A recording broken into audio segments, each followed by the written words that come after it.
No, I will film. It shouldn't have gripped him like he did. I've got a right to film in public. You've not got a right to privacy in public. Thank you very much. Yeah, I'm alright.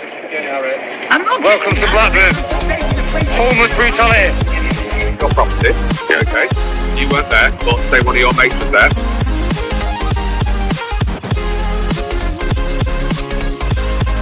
Told to leave, even though he had a ticket with him as well, like, but all four he's filming.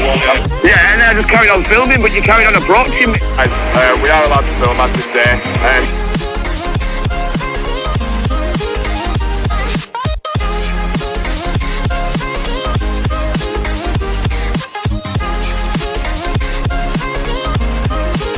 He said, big up, live free. Big up, live free. Yeah, man. Yeah, guys. So yeah, I'm just doing a follow-up story on, as you'll all remember, Kelly Burns. She was found unresponsive in a cell in Blackburn police station and then taken to the hospital and later died. Here's a little clip from our previous visit to Blackburn police station. And yeah, thank you very much for joining, guys, and enjoy the video. Much love. Could be. I don't really like Saul though. Can I ask you one question? Of course you can. You don't have to answer, obviously, but can I ask you? Have you got any comments whatsoever on Kelly Burns? Sorry, I don't understand. Say again. Have you got any comments whatsoever on Kelly Burns? Just anything. Just throw a bit of faith back into the public. That's all we want. No, I don't. She's a 35-year-old. She's on there. She passed away here with that custody sergeant, Jason Marsden, who was the custody sergeant at the time, and it just, you know, it was horrible. It just left her to it. She had mental health problems, and the officer in question, he knew about it. He looked at all the reports, but he ignored the police records. And look where she is now, mate. You know what I mean? She died. She died. Well, there's been an investigation into that. Yeah. The findings, I'm pretty sure, will be released at some point. So even a family's like.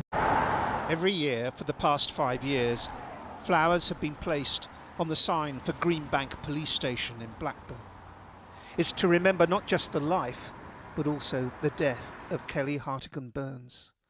For on the morning of December the 4th, 2016, this highly vulnerable woman, dressed in only her pyjamas and dressing gown, was found unresponsive on the floor of a police cell. She'd been in custody for barely an hour. Now, 5 years on, a tribunal has found one police officer, a now retired custody sergeant, Jason Marsden, didn't do his job. In fact, his treatment of Miss Hartigan Burns on her arrival that night at Lancashire's largest custody suite was described by one expert as appalling and deplorable. They never spoke to her about anything, why you're here, what's going to happen. They never read her rights. They didn't ask if she needed a phone call or a solicitor. So somebody in a state of mind like that, putting them in a cell on their own. What would her mind must have been like? The 4.5-minute CCTV custody footage, which was to prove crucial, has not been released.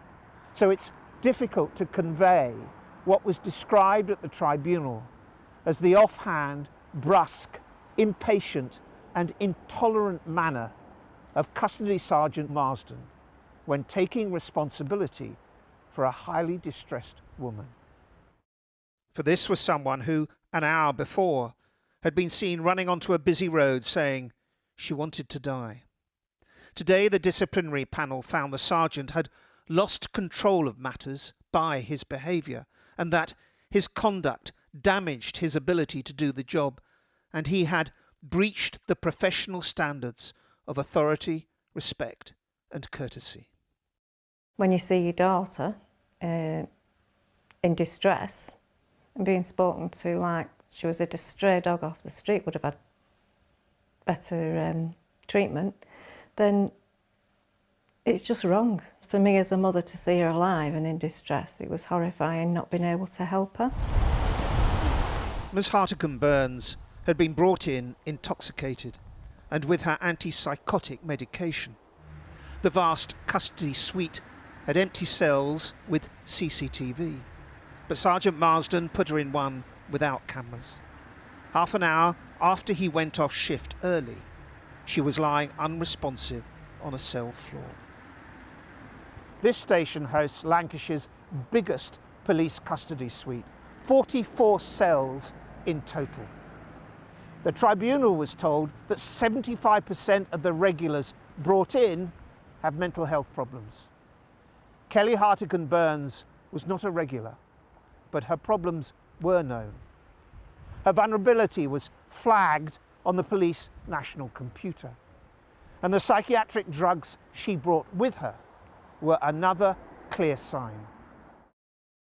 Lancashire Police refused an interview, but in a statement to Channel 4 News, the force said, due to ongoing coronial and civil proceedings, it would be inappropriate and unfair to the integrity of those hearings for us to comment any further at this time.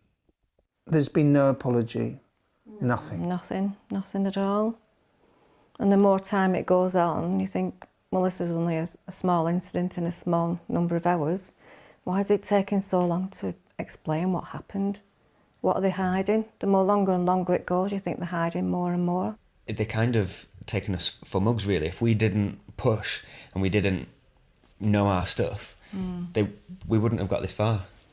It's been a hard fight for this family against the system, amidst the grief that has resurfaced time and time again. Today is only a small step for a mother armed with little more than the determination to right the wrongs done to her daughter and to ensure there's no repeat. While the panel said there was no way of telling if Marsden had acted differently, the tragic outcome would have been the same. Kelly's mother will never see it like that.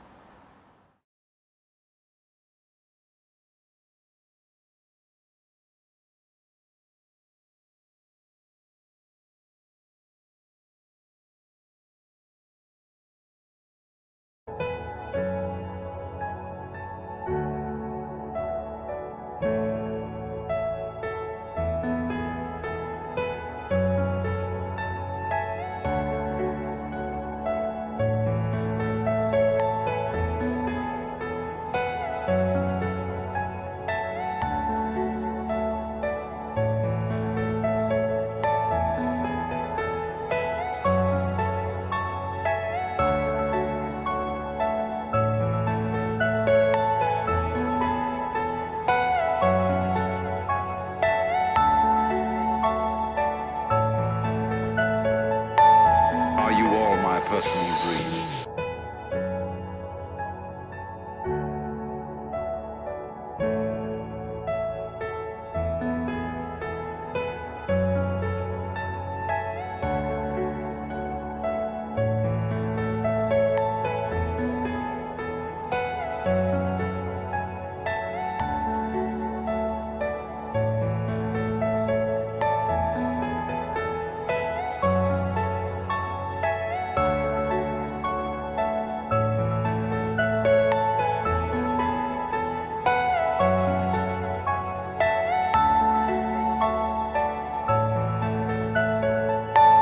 Are you all my personal dreams?